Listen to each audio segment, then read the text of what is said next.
All right. Thank you again so much for joining us today. We are really excited to have you here. We're going to be answering some questions on the essential tips or things you can do to prepare for your NHA exam. So we want to just kind of start and let you know that here at NHA, we are fully invested in the success for all of our candidates. So we're here today to help ensure that no matter what your background or your needs, you feel confident and empowered to know what your resources are and to sit for your certification exam when it's time. Now, we know that confidence is a really big part of this process. So our goals today are to ensure that you know all of those resources available to help make your exam a successful one. So just as a level set, NHA is the largest allied healthcare worker certification company in the industry. We have almost 1.5 million certifications, and we provide those across 8 different professions. These are nationally accredited certifications, and 5 of them fall on a practitioner side of healthcare. So this includes your medical assistant, phlebotomist, pharmacy technician, EKG, and patient care technician. We also have 3 certifications that are more administrative. This is our billing and coding, medical administrative assistant, and our electronic health records certification. Now, beyond that, we also develop comprehensive learning tools that focus on the key learning needs for these professions, the learning objectives. But today, we're really going to focus in on just the resources and best practices for preparing for any of our 8 nationally accredited certification exams. Now, before we get started, really, I would love to find out a little bit more about you guys. So I'm going to launch a poll out on your screen. You should see that populate here in just a second. So you should see all 8 of our certifications that we offer. Which is the one that you're preparing for? You can select more than one if you're preparing for 2 or 3, but go ahead and just let us know what is the certification that you're going to be taking soonest. So you might have to scroll on the side if you want to get all the way down, because we do have 8 of them. So we have to look through all of them. We'll just give you guys a minute to take a look. Got almost over half of you there. I'd love to hear, kind of see where we're at. I'm going to close this poll down in just a second. All right. So as you can see, we have a lot of folks here for medical assisting, phlebotomy, billing and coding, but almost every single certification is represented, which is so exciting to see. Thank you guys for answering that. I appreciate that. So we're going to walk you through the journey of preparing for your exam. Wherever you are in your process, we're going to look at some of the key things that you can do to get you through and ready to becoming NHA certified. Now, I am curious, this is a live presentation, so we do have some options out here. I'm going to post another poll. These are just some options based off questions that we get a lot, but what are you most hoping to learn today? Again, take a look at all of them, and if it's not listed here, go ahead and post it in the chat so we can see that. Just curious, what is the most important thing that you want to make sure you walk away with today? I can always pivot a little bit and talk a little bit more on one topic or another. So just let me know. Take a minute and read through everything there. We're seeing a lot of results coming in. We got over half of you now. This is great. I wonder if you guys will be surprised to see what the biggest one is.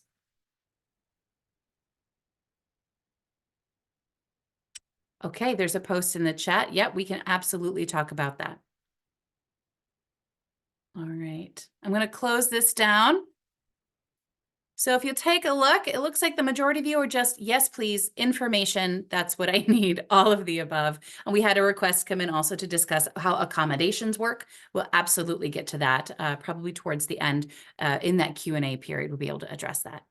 So great. Thank you so much, everyone. Let's go ahead and get into the real material today. So we're going to focus on the big question that we're always asked. What can I do to be sure I pass my exam? Well, I can't promise that you'll pass the test, but we can see the building blocks of success based on learners across the country. We monitor outcomes from our candidates to see what the most common pieces are for success, and that's what we're going to share with you today. So to jump in, our first step is to really understand the exam itself, starting with why is it important? What does certification even do?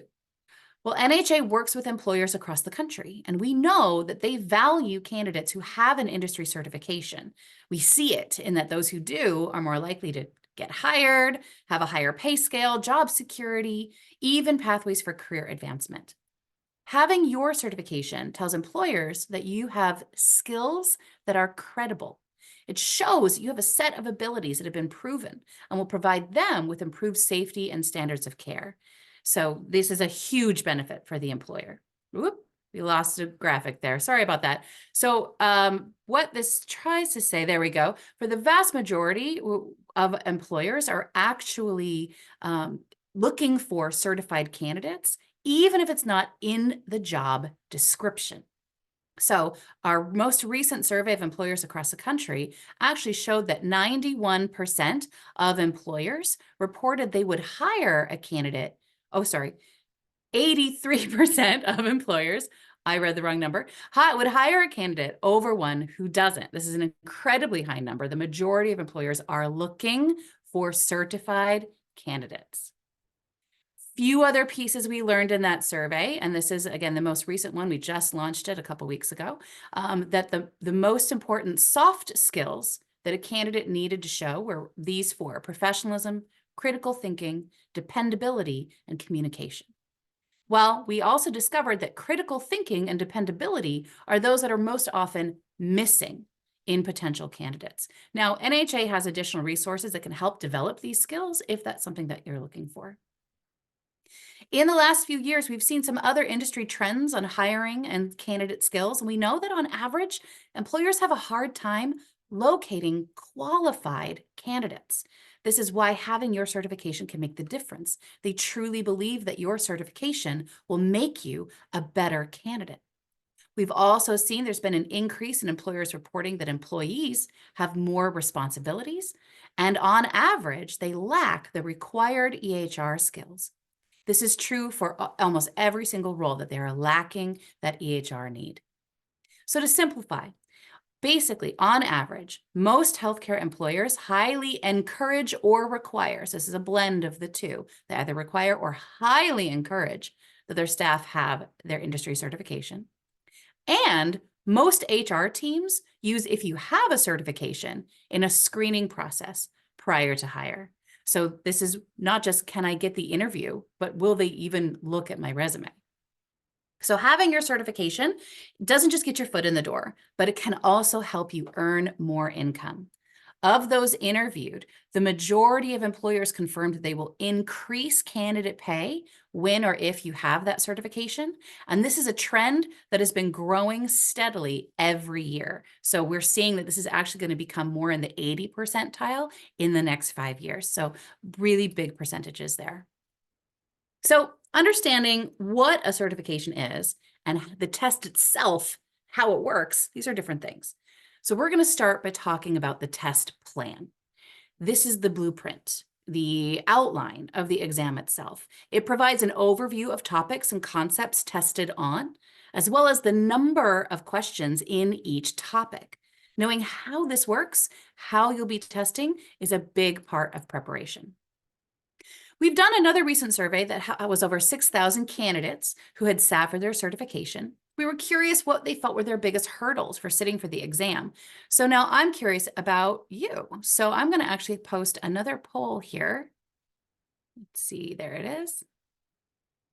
So these are the same items that we saw from that survey. What is your biggest concern or hurdle, do you believe, across in preparing for your exam? Is it eligibility concerns, the cost?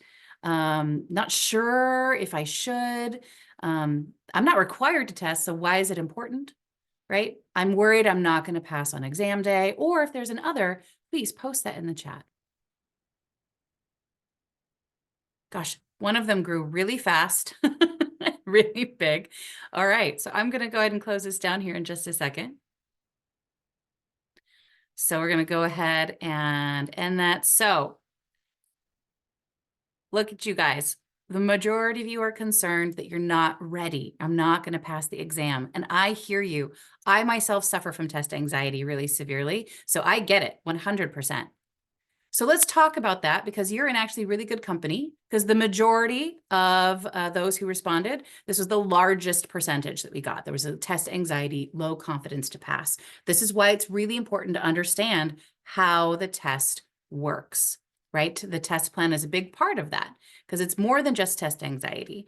This can be addressed through preparation. So let's explore it. All of NHA's test plans are available on our website, are what form our study materials are available to you. So all you have to do to find your test plan is locate the certification from our test. This is our website under the Get Certified, find the one you're studying for. At the bottom of that landing page, you can download the test plan for free. Well, let's talk about it. How will you be scored on that exam? How exactly does it work? Well, let's revisit the test plan outline, the blueprint. Everyone who's going to take this exam follows this exact same test blueprint. It's going to tell you how many scored items there are. There also are questions on the exam that we won't score. Those are labeled here as pre-test. That does not mean they're the first questions on the exam. They will be popcorned throughout, but we use those to test out questions before putting them into maybe a new test version. So you want to make sure you answer all questions to the best of your ability because there will be questions that we don't score and a blank question is a wrong answer. So everyone who takes this will follow this test plan, but they won't all follow the exact same questions. So everyone's going to get there's different versions of the test. So you will have the same amount of questions in the same categories, but the questions themselves will not be the same.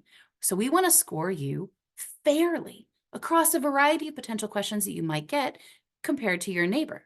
So how do we do that? We built a scaled score. So that means every question is weighted, has a value. That value is based off of several different things. How hard is that question, right? Not every question is going to be really hard. Some will. How many hard questions you get on your exam dictate how that scaled score is going to work for you. Other items are like, how often in your job do you have to do this thing? Or how important is it you got it right the first time? So after all that weighting and evaluation has happened, we develop a test. That test version gives a maximum of 500 as a perfect score. So if you get every question right, no matter what test you're taking, it'll be a 500. Minimum to pass is a 390 or higher. So that doesn't mean that if you get a 389, so I missed just one question. No, that's not how it works. It means that after all of your questions have been evaluated, it didn't add up to enough to hit a 390 or higher. So it's a scaled score, a weighted score to make sure that you get evaluated fairly across a variety of different questions.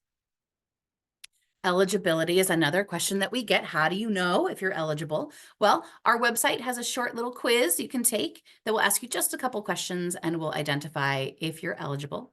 You can also locate our candidate handbook. It has all of the answers that you need, but it's a bit thick. So let's just break it out a little bit.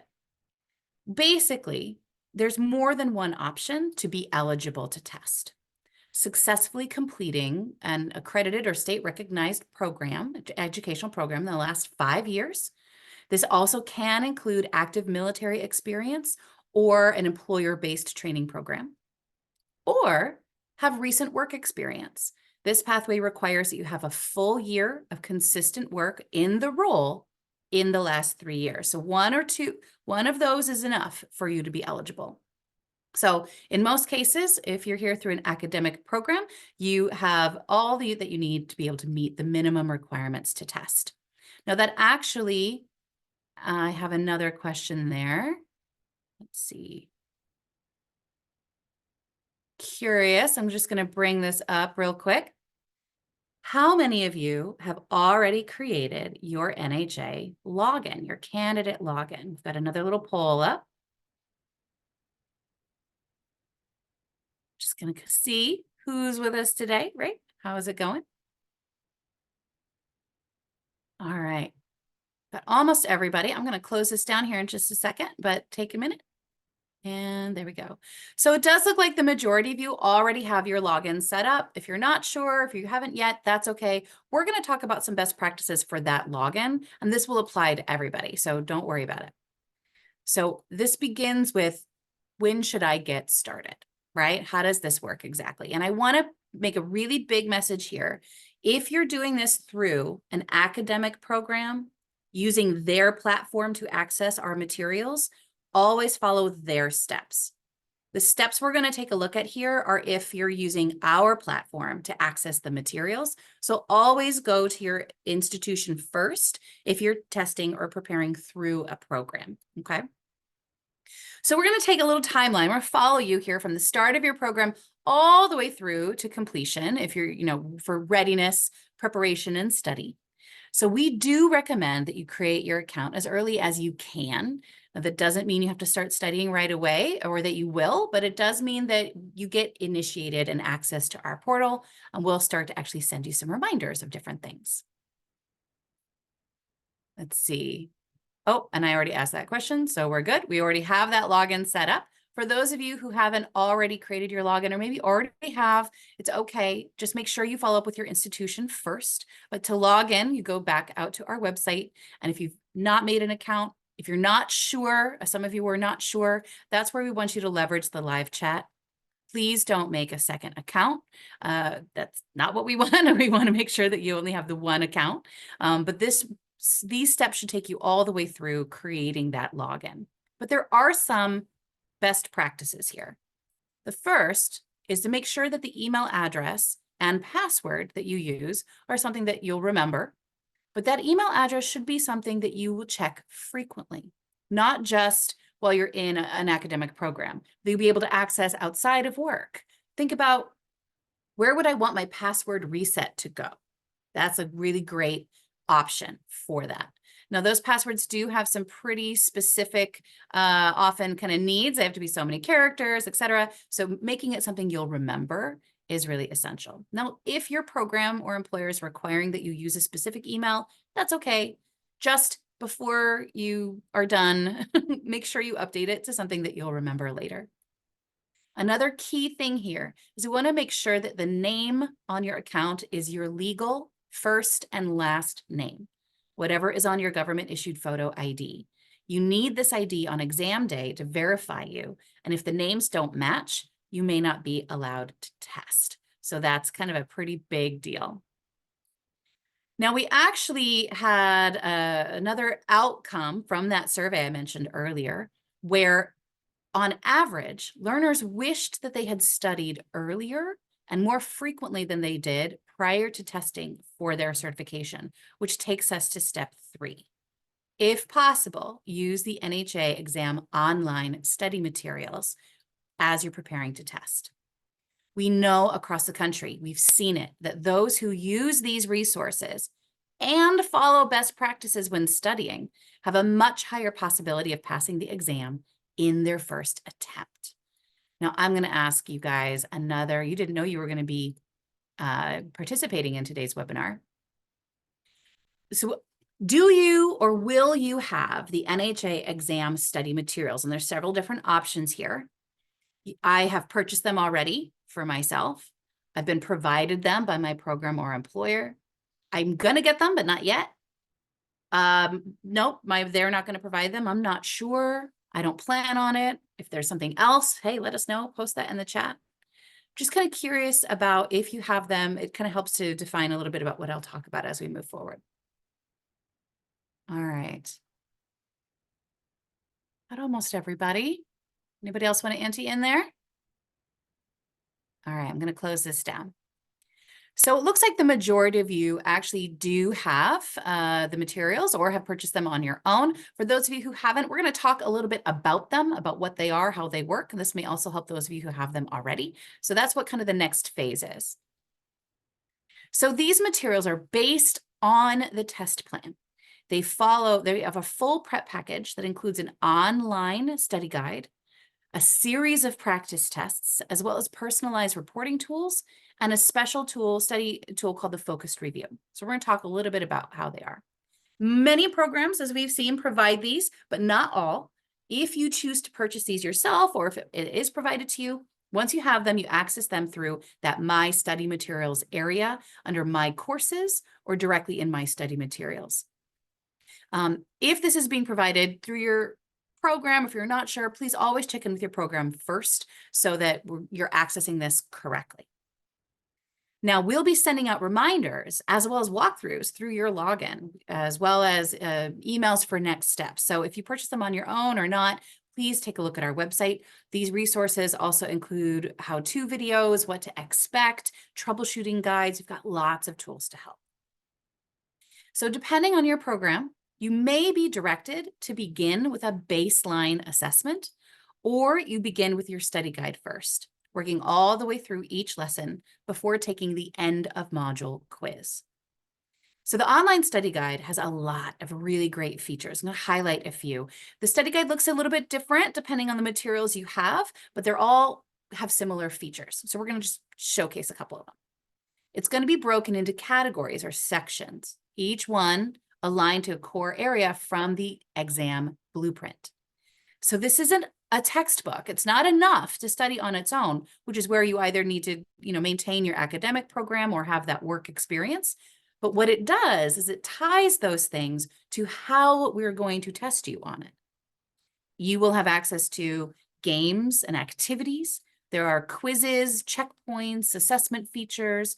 There's also different tools like glossaries of key terms, flashcards, even a series of professionalism videos.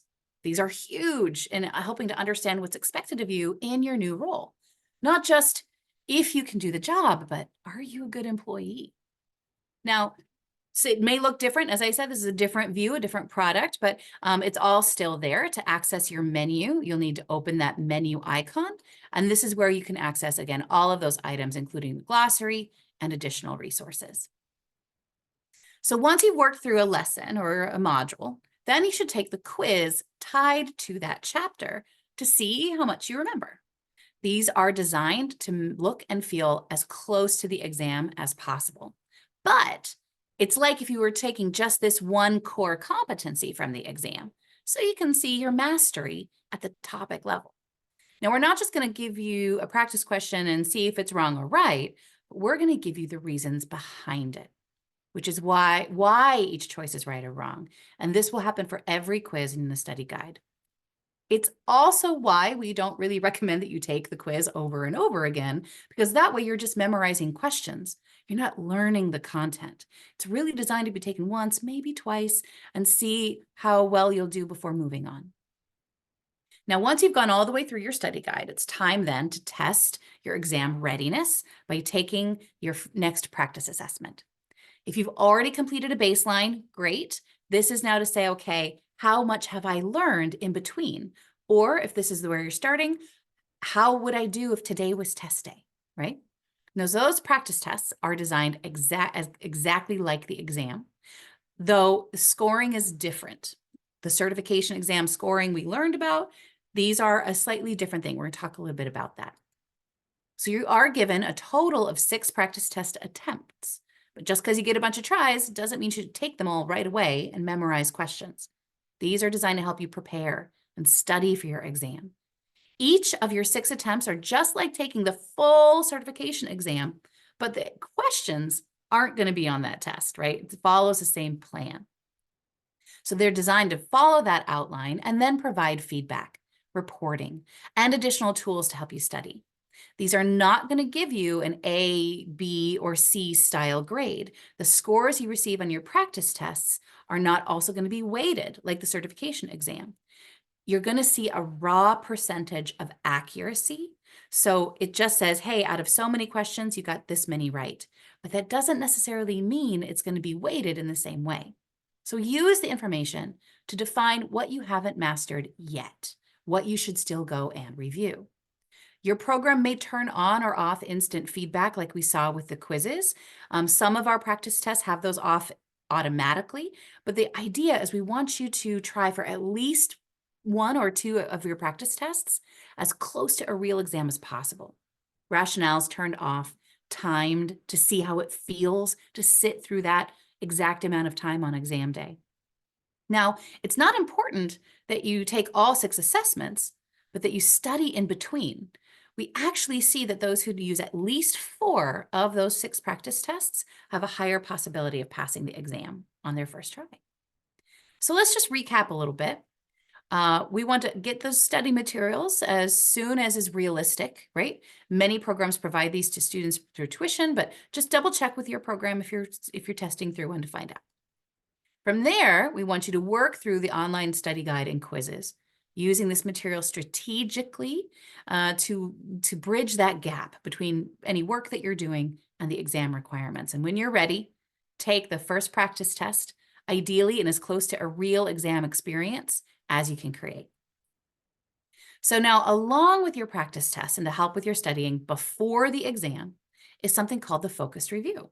So we're going to talk about this and using your reports to see your progress.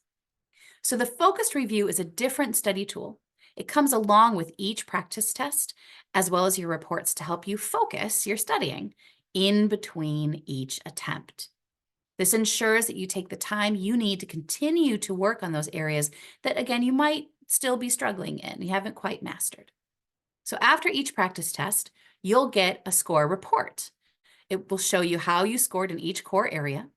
Now, we're not going to tell you what question you missed, but what competencies you missed. This is to be sure that you go back and study those areas, not just memorize questions. It's the studying that we're focused on. From here, you can immediately launch your focused review. The focused review helps you study what you still need to learn. It has actually edited out anything that you got right and it left just the stuff that you probably still need to look at. So this is a different study tool. Again, it's not going to be interactive like the study guide is, but it has all of the content from that area. So we want you to go in and spend time in this, ideally at least even a minute per missed question to focus in on those areas, spend the time and the competencies that you need so that you improve your score from one test to the next. That's what we're looking for. So along with that individual score report, you get additional reporting that begins the minute you start in your study materials. So using this to see what you've done, how you're doing, and help guide you to what's next is what we're going to take a look at. So to view your reporting for your study guide, you'll see that in your lessons, you can select to expand your information, and you'll see several things, including our suggested time in study, your most recent date of access, and the best way to see all that you need is to actually access our progress report. So you see some high-level details here, but the progress report is really where I'd suggest you go. Practice tests work the same way. You can expand any assessment.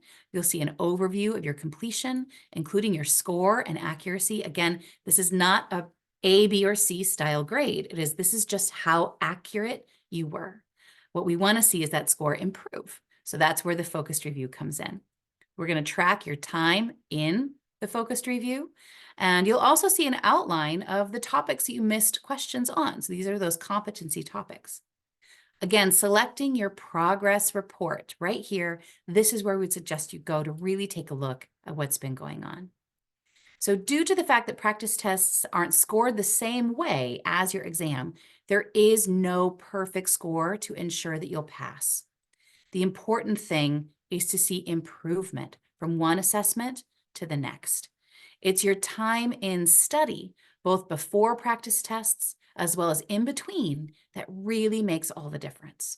And so again, we can see all of that in your progress report.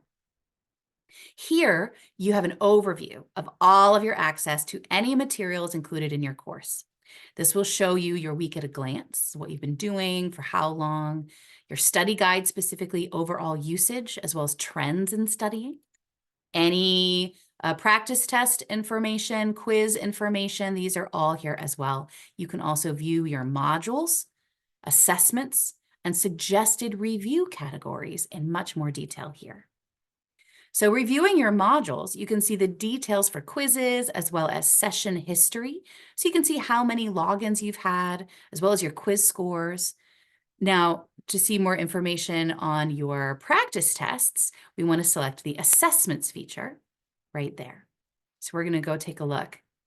Here, you can see how accurate you were, information on your overall score, suggested and completed time in the focused review. Remember, that's that extra study tool.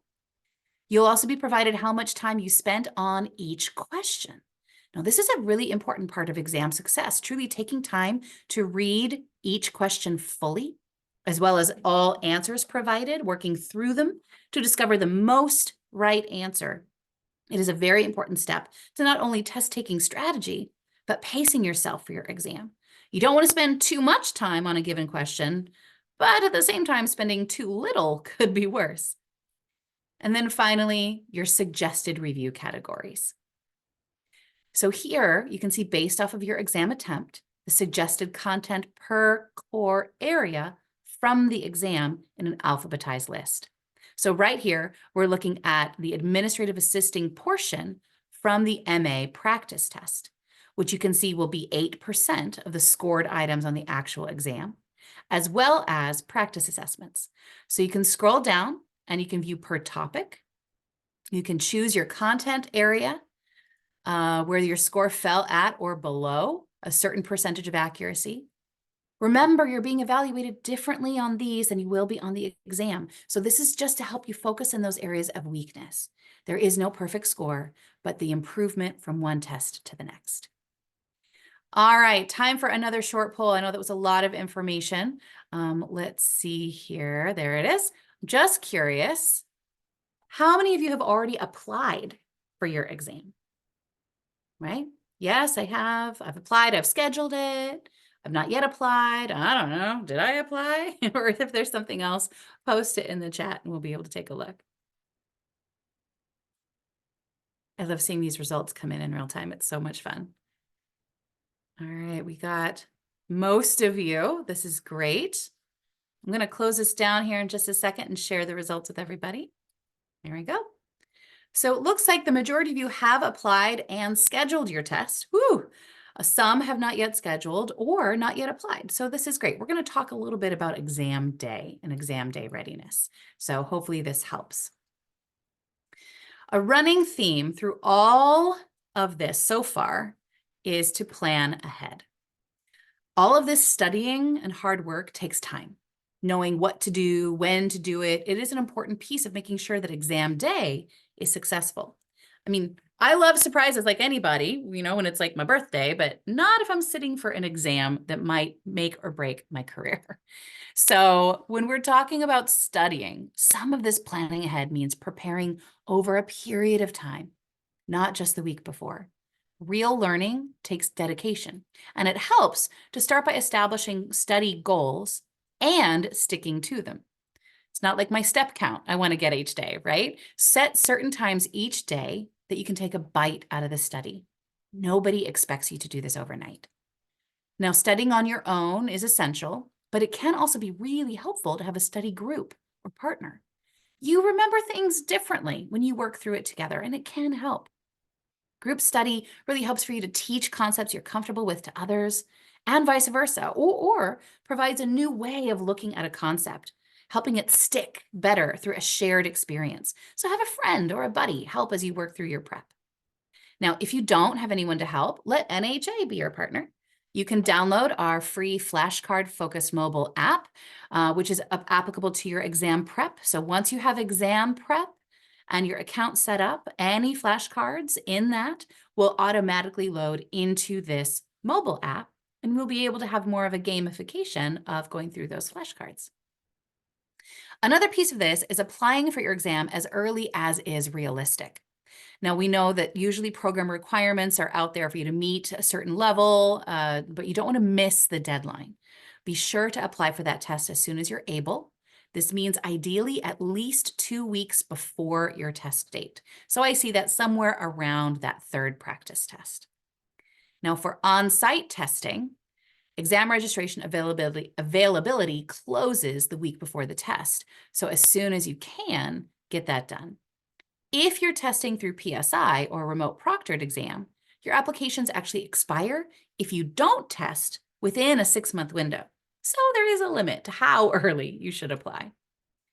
No matter how you're testing, applying for the exam is simple to complete and designed to be user-friendly, guiding you through all steps. There's a little green checkbox at the top of your screen that will make sure that you've gone through everything that you need. Now, planning ahead also includes being sure that you know your NHA login and password. Don't forget your ID either. In the days before your exam, be sure to check that you know these. You won't be using the same computer you've been studying with, and it won't have your saved information. You don't want to be stuck in a testing space, not able to test because you can't log in. All right, your final tip for a successful exam day is really being prepared and knowing what to expect to help with any additional test anxiety or nerves. So, assemble everything you need the night before your exam. Your ID, pencil, watch, set your alarm to be sure you arrive early. You will feel better and sleep better knowing you're ready to go. Don't cram the day before the exam. Last-minute study sessions actually increase test-taking anxiety, which does not help with your ability to take the test. And I know this might sound silly, but actually getting a good night's sleep, eating a healthy meal, can really help with your body to feel prepared. So does staying positive, making sure the things you're saying to yourself are kind. They've actually proven it scientifically. You remember bad things about yourself easier than good things. Isn't that great? So fill your mind with a thought that you can do this. It will help. So no matter how or where you're testing, be early. Please be early. Testing at your campus still means you should show up early. Be prepared. Know the room you're testing in when the exam starts. If you're testing offsite at a PSI testing center, look it up. Know where you're going. Allow extra time for traffic, parking, just walking into the building. If you're testing remotely through PSI, ensure your computer is compatible and that your test space is ready. Now, we have resources and checklists to help with this, no matter what your testing method, but these are essential. During the exam itself, I know it's hard, but don't get discouraged if you don't know an answer, but also don't skip it. There will be a few questions that NHA won't score, and you're not going to know which ones those are. So if you're unsure, rule out the wrong answers first. Use your knowledge to answer to the best of your ability. And if you need to, bookmark it to review at the end if there's time. It is a timed test, so it is important you get all the way through, but you can review bookmarked questions, but bookmark questions aren't submitted. So we want to make sure that you submit all of your answers. Read each question all the way through. Look out for those where the answers are which of these is not, right? For example, or the all of the aboves. If you can clearly eliminate one answer choice, then you already know all of the above is wrong, which makes it that much easier to figure out the correct answer. There is always one correct answer, but there are some that may look correct. There's only one most correct, which is why it's important to read all of the answers thoroughly before picking yours. There is always only one most correct answer. Okay, so with all of these resources available, how do we make sure your exam day is great?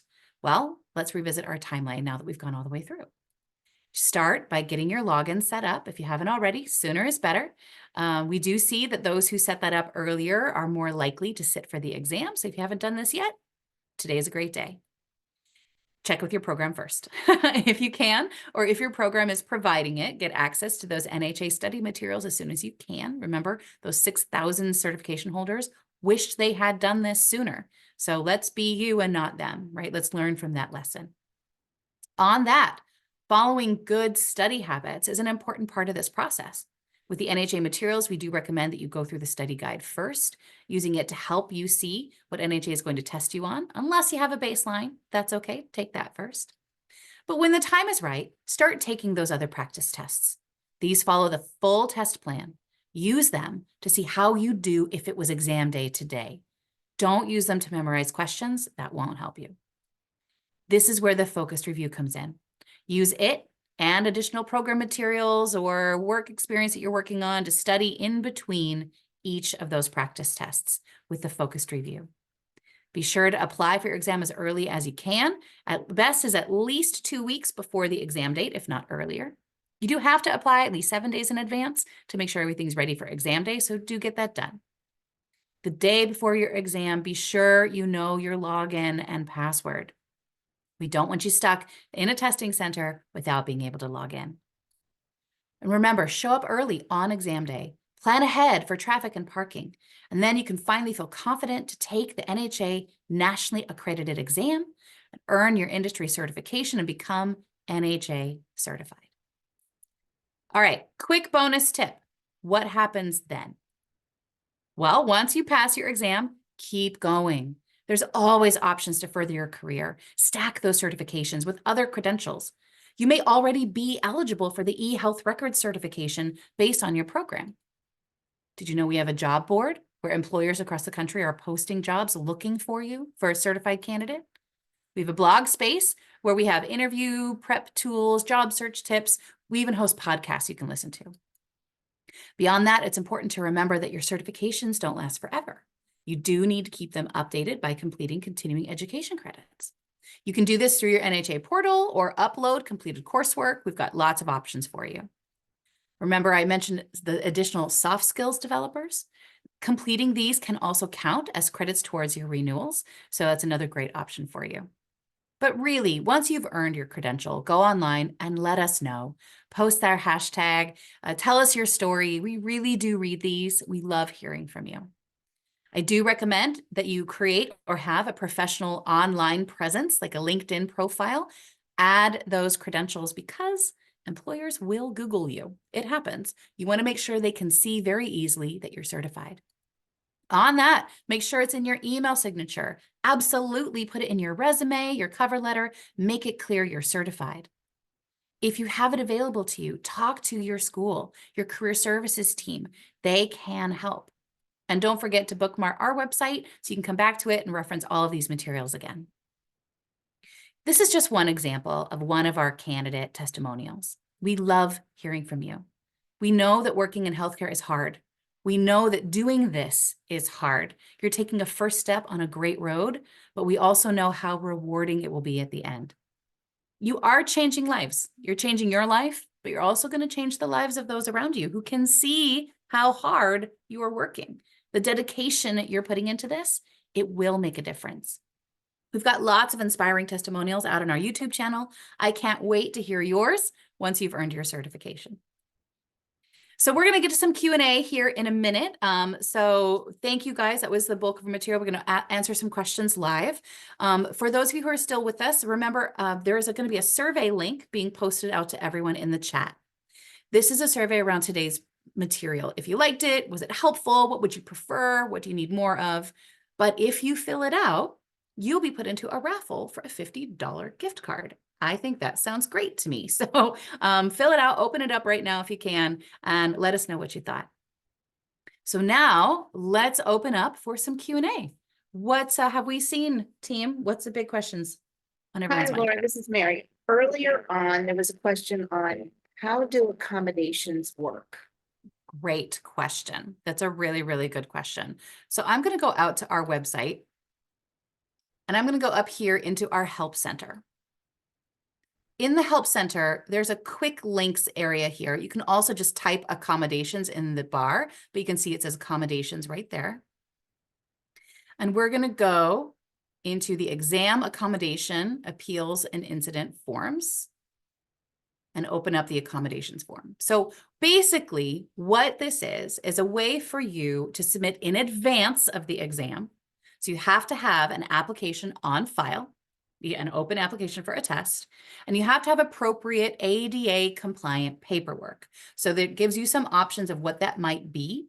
You fill out the information here, but if you have a 504 from school, an IEP, even a qualified letter from a medical professional like a doctor, that would also suffice. If it's been a while since you had a 504 or any of those things, but you had one, it's okay. We'll accept that, but you do need to submit it in advance. Filling out the appropriate information here for contact details. That's also key. What happens then is you get put into a queue. right? A waiting line. Person who is there first gets looked at first. And that's why we suggest you do this a month in advance, at least, if not more. So again, apply for your exam early, fill this out early, get it submitted, because your school, your employer, they cannot impact additional accommodations. They have to be reviewed and approved by our compliance team. So you fill that out, and then what happens is they review it. They'll communicate back to you if they need anything else through the information you gave them here. And then they'll also communicate, if appropriate, with anyone from your school or employer. And then automatically on your account, if there's whatever that thing might be, it's notified. So if, for example, you need extra time on your exam, it'll happen automatically. And that accommodation approval will apply for any exam that you're taking in the next year with NHA, as long as it's in the same format or testing space and institution. So if you're testing for multiple certifications, you don't need to submit multiple accommodation requests. Just the one will do, as long as you're testing in the same year. For additional questions, this FAQ right here is really, really helpful. It walks through all of our biggest questions that we get around accommodations. So that's a really helpful thing as well. I know that was a lot, but hopefully that answered that question. Yeah, great, thank you. And then I have a two-part question. Okay. How many questions are on the CCMA exam and the duration of that exam? And then once you pass the exam, how long is your certificate good for? Great question. Great questions. So right in the beginning, we talked about the test plan. That test plan is going to have those questions and answers for you. So for MA specifically, but for all of the credentials as well. So this is the MA landing page. It's going to talk about, oh, this is what a medical assistant is what we do. Here's how you test with us. But all the way at the bottom, we're just going to scroll down. You can download that plan for free. So this is how you see the outline, that blueprint of the exam. And it will tell you right here the questions that you asked. So for the MA exam, if you can see, I'll make that a little bit bigger. There will be 150 scored questions on the test and 30 pre-test or non-scored questions. So there will be a total of 180 questions on the exam. And the time for that exam is a 3-hour window from start to finish. So basically, NHA gives you a minute per question for that timed exam.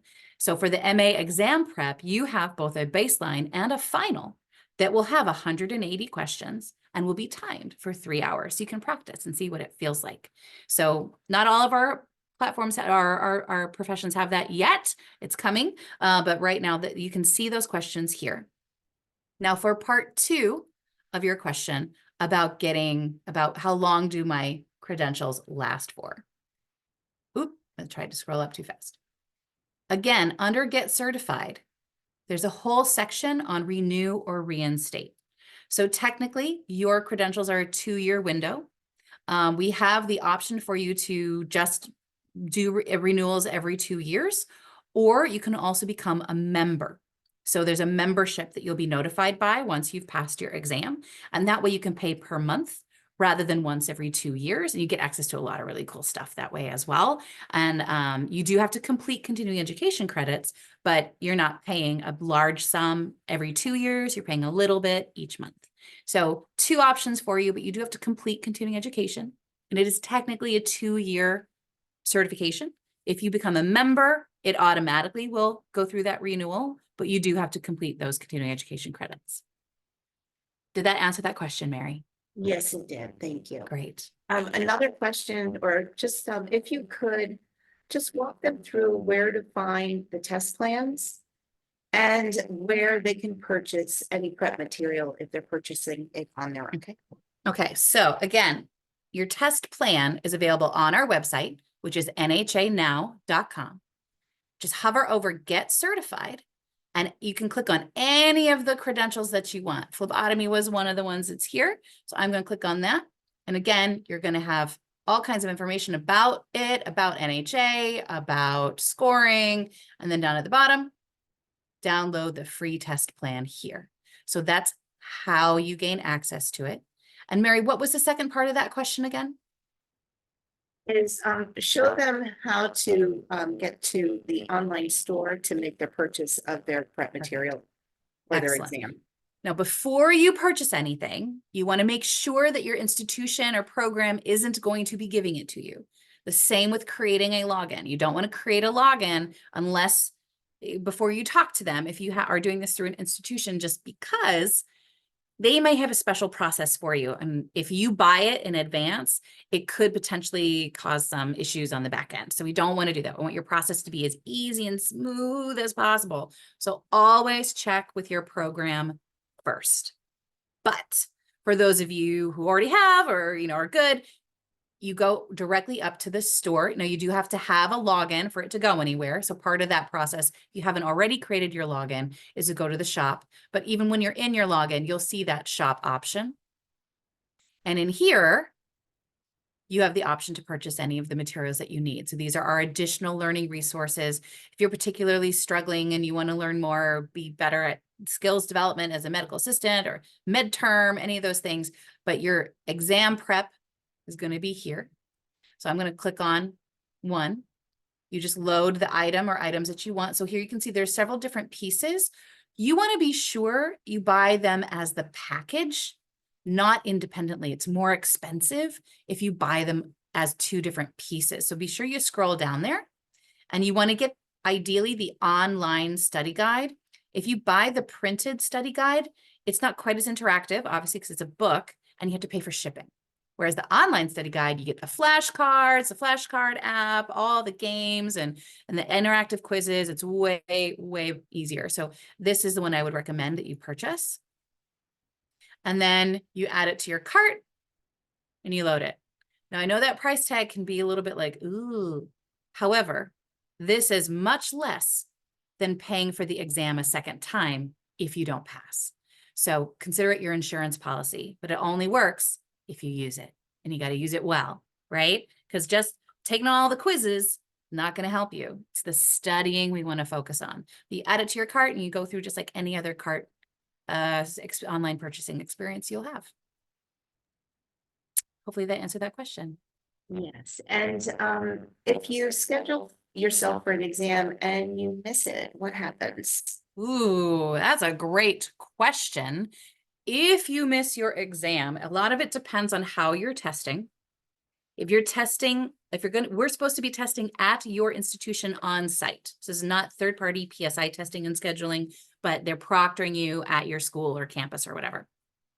If you miss your exam, they do have to schedule a new test date. If they're not willing to do that, it means you missed your exam.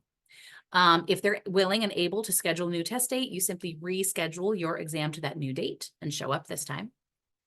If you're testing through PSI, so third-party testing, you need to cancel or reschedule at least 24 hours in advance. Otherwise, your exam is forfeit, which means you would require a new exam application and new fee in order to reschedule. Now, we do know that sometimes things happen. You get in a car accident on your way to the testing location, let us know. Right? We'll work with you, but just like, oh, I slept in, yeah, that's not going to be sufficient. So you want to make sure that you reschedule as early as possible if you miss that test.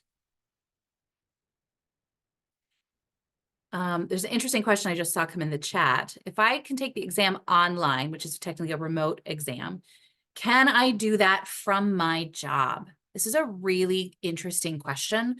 I'm going to go over to this option here. Everything's on the website. Hopefully you guys can see that. All of your answers are here. You just need to know where.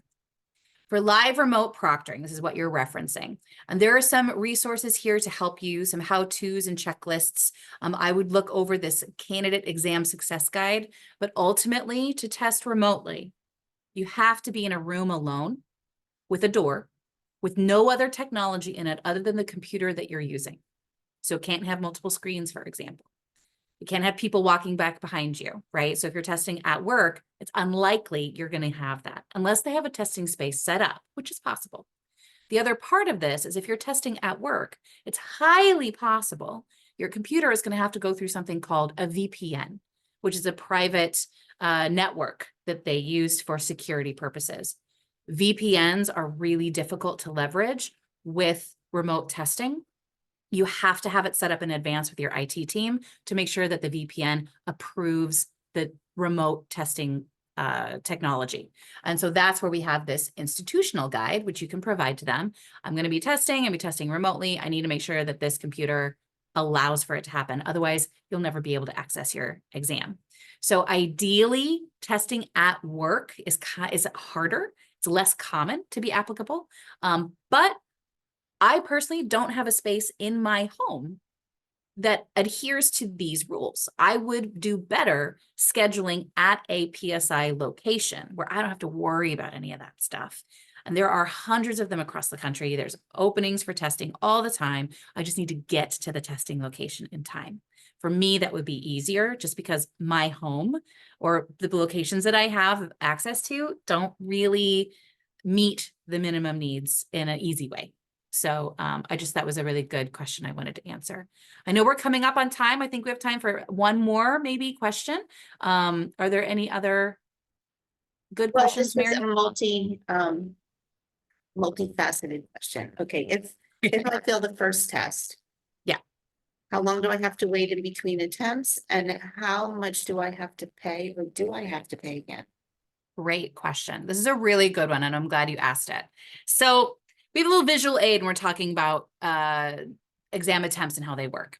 So from your eligibility to test, you can then apply for and schedule your next exam attempt, but it has to be at least 30 days after your exam that you took. So you have to wait at least 30 days to take it, but you can apply immediately. That application, unless your institution is paying for a second attempt, does require a fee.